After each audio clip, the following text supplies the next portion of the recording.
Financial wellness. Reach out to them for advice at 855-DON-GINO. And now back to your hosts, Don Getling and Gino Fronti.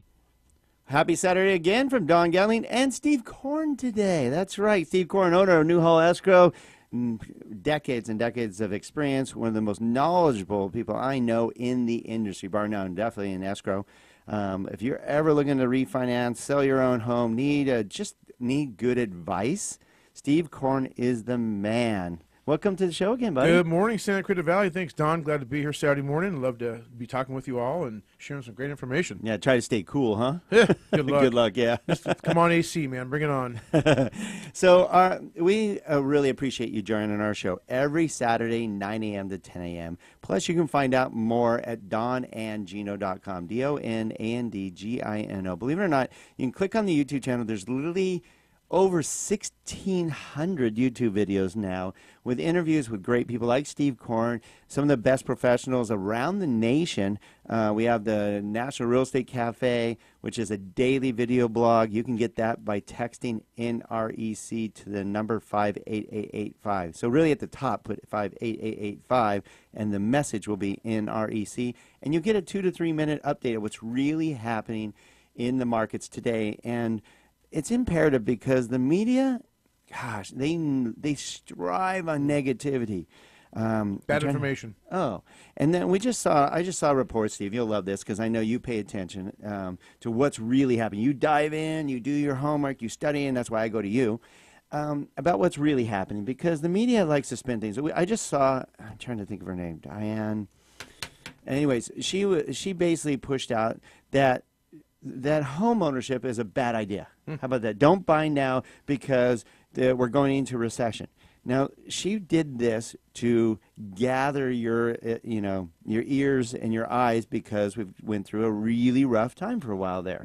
And that was set up by unique circumstances. You know, it changed from if you read the small print, though, home appreciation has hit as high as, it was double digits for California and across the nation for quite some time. Then it slowed down to more normal, but it's still hotter than hot. We hope for 3 to 4% appreciation. Right. It's been hitting still in Southern California at 7.1% it got up to. Nationwide at 6%. And it went down for 1 month. 1 month chart said 5.9%. Oh my gosh! Yeah, we're going to a big recession. Yeah, you know, I think Don, that's just a way of the media getting your attention for one other agenda. You know, I mean, give an example, just as a quick example about how real world things are. You know, I have some good friends whose parents owned a home and they lived in it for 35 years and reaching their days of the horizon. They wanted to move out of that home. They sold it to a developer who wanted to build apartment buildings next to a college campus, right? They ended up buying a home maybe 5 miles away, okay? And everybody in the family warned them against doing it, but they did it anyway. And they ended up selling that home 5 years later for a net profit of $250,000. Okay. All right. Yeah. Okay. So tell me that even that's over the last 5 years, you know what our economy's been up to? Not been the greatest. Right. That's not, but it's had some really good high spots too. Right. So here's an elderly couple, you know, who's still living. They're good. They're healthy, but they're enjoying another downsizing opportunity, and it made $250,000 in 5 years. That kind of works. Yeah, see, her thing is because the stock market, as we all know, is gone skyrockets, but not every stock has. Overall, the stock is. So, you know, her advice was you should be putting your money in the stocks and not into homes because you're only going to get a 5.9 or 6% return on your home where you can get a 10 to 25% return on your stocks. A, that means you picked every correct stock there was. And B, you're not learning about leverage. Give you a perfect example. Let's just say you took $20,000, put in stocks, and you earned as high as 25%. You earned 25% on your money. That's $5K. You take your $400,000 home that you own, and you only get 5%, which to say. That's $20K. Right. Which one returned more? Right. Not including the tax advantages of owning a home or the pride of home ownership. Right. So don't let the media scare you. Please, please, please. Steve, have you ever seen somebody get handed the keys and went, ooh, I wish I didn't do that? No, I can't. I have never seen it before. And most of the time, they're walking into somewhat instant equity. Yeah. You know what I mean? Yeah, The market changes so fast right now that you can get under contract on a piece of property, and then 45 days later close escrow on that piece of property, and the neighborhood comps will support a higher price of $5, $6, $7, $8, $10,000 organically. It just happens. Well, and we both know, here's the key to the most successful, okay, for one, the net worth, the future net worth of a homeowner versus somebody who is just renting is 46 times greater than somebody who's rent. Because you don't have all the advantages, you don't have the forced savings, the money you're putting in isn't going towards principal, you don't have appreciation. I go on and on of why there's advantages of it, but there's just, it's not a short-term investment. That is the key of, why real estate's the best investment there is. You just can't think about it as a speculator and go, well, I'm going to try to make money in the next couple of years. If you're going to keep it over time, you will make money. You got to have a roof over your head, right? Why not let it work for you? Well, we always say, you're always paying a mortgage. Yeah, right. Might as well be your own. Yeah, might as well be working on it. So, I wanted to raise a topic about home ownership and where our listeners are listening to us, argue why the media is off point, but it comes down to the local level. People have a lot of access to information on the internet and whatnot, and this and that, and they shop on the internet, they do a lot of things, but I got to tell you, I've had a rash of transactions lately where I've had a combination of things. Out-of-area realtors trying to sell real estate in a community they don't know anything about. Big no-no. Out-of-area lenders doing business in a community they know nothing about. Or have accountability, too. Oh, yeah. I mean, as good as these folks may be in their own communities, they're not worth much at all in the community that they know nothing about.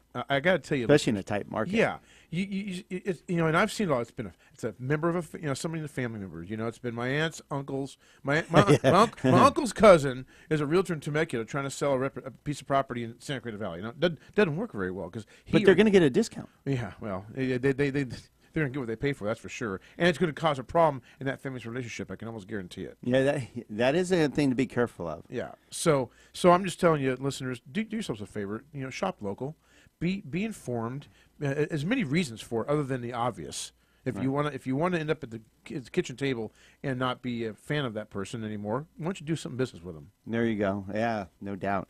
And the other key thing, we have a short inventory here, but every area is unique. You talked about this with Patty Braunheisen, who was just on, that every track is different. Every street can be different. You really need to have local knowledge of why your home is worth more than that home. Because as somebody just out of the area looked at, perfect example, my house.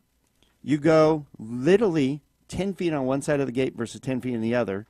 It's a difference of $150,000. Somebody out of the area may be looking at comps going, well, that comp's just as good as that one because it's 0.1 mile away. Right. They're doing you a disservice. Right. I would have lost over $100,000 on selling my home. Yeah, I mean, you got to work with locals that know your track, know the homes down the street, know the floor plans down the street, know the schools, know why your home is worth what it is, so they can sell your home for all the values it is, not because there's a comp. The key thing is that you got to know your inventory. You got to know what's out there for sale, what your competition is, what it looks like, how many days on the market it's been, what it listed for, and what it should sell for. It's simple. I mean, it really is simple, folks. We're not letting you know anything that's out of the ordinary. Just it's the way you approach your craft. So if you're selling real estate, you need to be doing business with somebody that has knowledge of the inventory because the market's changing by the hour. Oh, you think? Yeah. Crazy. All right. So we're going to go ahead and head into break and leave the best for last because we have some strategies that are going to help you sell your home for top dollar, help you buy a home right now in a tight market. There are secrets, actually, to help you successfully get your offer accepted over the competition. There's a lot of competition. Most homes right now are receiving multiple offers, but not all homes, and we're going to explain why your home maybe is not selling. These are key factors to you being successful in today's real estate market, and nobody knows the market more than Steve Korn with NEWHALL Escrow, Don Getling with Skyline Home Loans. We're going to be right back to give you all the secrets to our success.